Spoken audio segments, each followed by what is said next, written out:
Dark skies, the smell of ash, the heat of fire, the sound of screams. Dark skies, the smell of ash, the heat of fire, the sound of screams. Dark skies, the smell of ash, the heat of fire, the sound of screams. Oh, look at you. Still awake? Thought you had fallen asleep a few hours ago. Bit of a night owl, aren't you?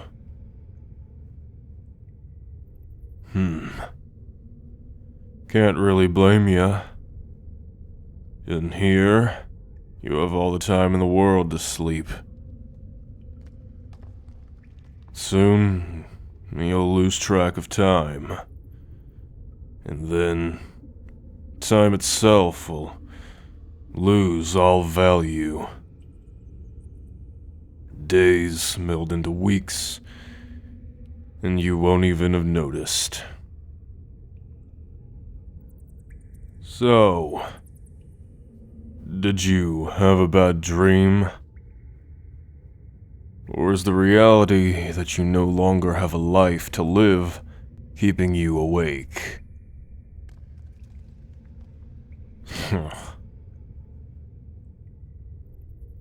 What? What was I repeating just then? Oh, that. Sorry if that's what kept you awake. Still getting used to having another living person in here with me. If you wanted me to shut up, you should have said.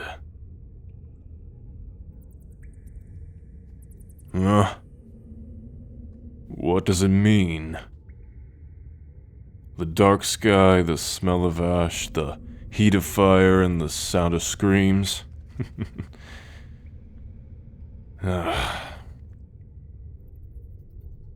It's one of the few things I've kept with me. Keep reminding myself from my past. So that I never forget it. Like I forgot my name.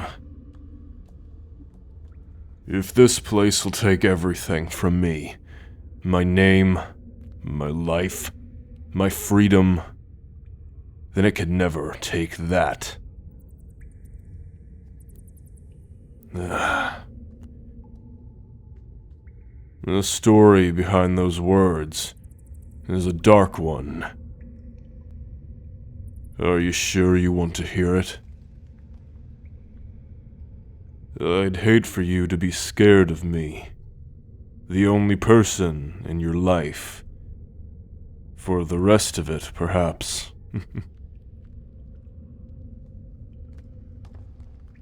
Well, I guess you do have all the time in the world to think on it. Now don't you? Trust me, I would know. It's the story of why I'm here. One of the few things I force myself to remember. Because I deserved this. Or maybe I didn't. I guess you'll get to decide that, now won't you? Come closer to the bars. Sit. I won't hurt you, you have my word. I only wish to be able to see your face. There. Good. A nice face, yours. As payment for the story, I only wish to be able to see it in the moonlight. Now, That saying, I repeated. It's based on what I saw, what I smelt, what I felt, and what I heard on the 2 nights that defined my life. The first was in my youth. I've forgotten what I looked like as a child. But my family... I'll never forget what my family looked like. Never. I was the youngest of my family. I had 3 older sisters, a mother with long, beautiful brown hair and hazel eyes, and a strong father with sun-beaten skin and hair as dark as night. My sisters all took after my father, while I think I'm supposed to look more like my mother. However, it's not like I can tell you that for certain. All I look like now is metal.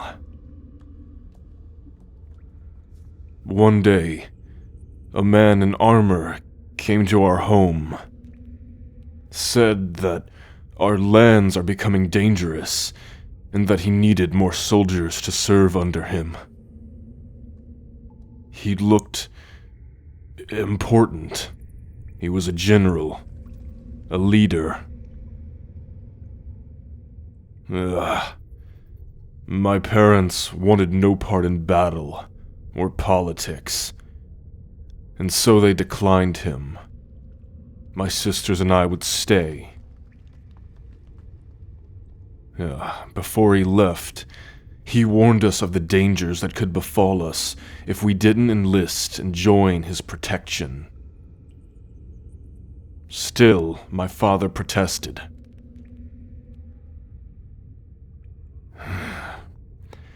And about a month later, I was gathering firewood in the forest to prepare for the coming winter season. But as I was making my way homeward, I began to smell ash in the air, and a heat that did not belong in the air of fall. It was my home, set ablaze, swallowed in an inferno. You see, the sky was dark with smog, the air smelt of ash, my skin was nearly singed from the heat, and all I heard were the screams of my family. I had no home, no family, no way to survive the winter on my own. And so, I sought out that general, the man who offered to take me in as long as I became a soldier under him. When I found him, he agreed to take me in then, and I began to train as an instrument of battle. For years and years of my life, I carried out his commands, slaughtered his enemies, and did his bidding, and trained to be better than everyone in the field of battle. As my life went on, I grew and became larger and more dangerous than anyone in the barracks. They began to refer to me as the Berserker, rather than my own name. And so, soon, it was lost to me. I just became a monstrous beast of war. That was until the day I was sent to fetch my general from his quarters. But he wasn't there. And for the life of me, I don't know what told me to look in his desk that day. I never needed to, but on that day, I did. And inside I found a letter, Correspondence, talking of a payment for a man who had set a house in the middle of the woods on fire dated many years ago. And so I knew who was responsible for the death of my family, my sisters, my mother, my father. It wasn't bandits. It wasn't the dangers he warned us of. It was him. The reason I became a giant berserker rather than live a normal life. It was all his fault.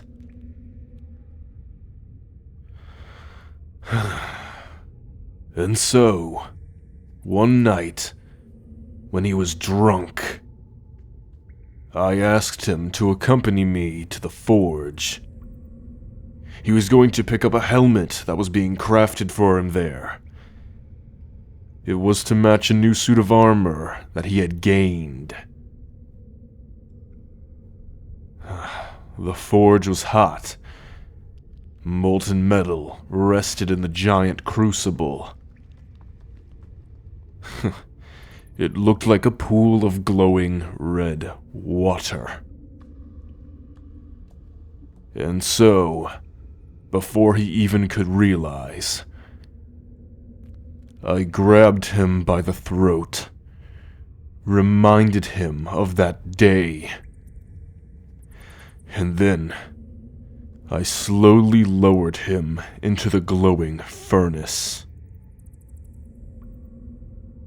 I was big and strong, and he was old and drunk. He could not stop me, even if he wanted to. First his feet, then his legs, then torso, then neck. The sky was dark. The forge smelt of ash and burning flesh.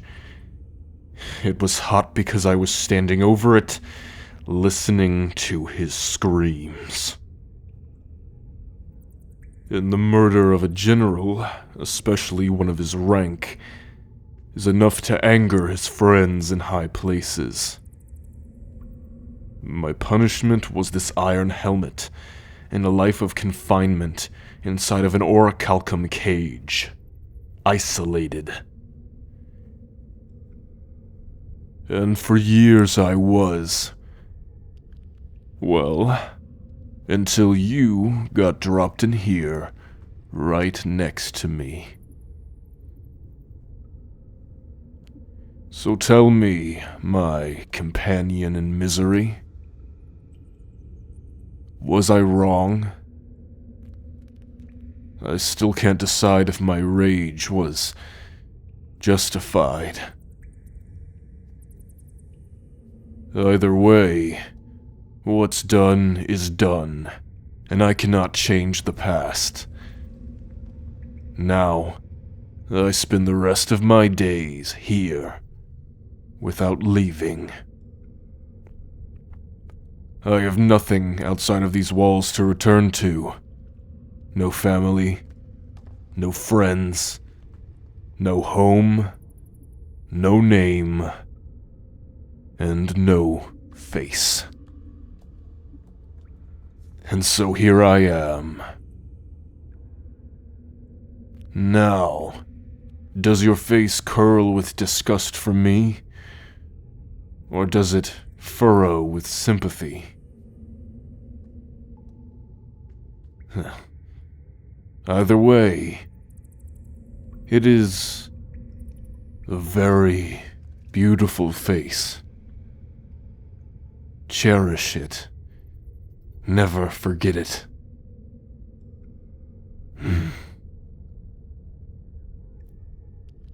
Now how about you? What did you do to end up in the same cells as me? Don't worry. I'll wait. I love a good story.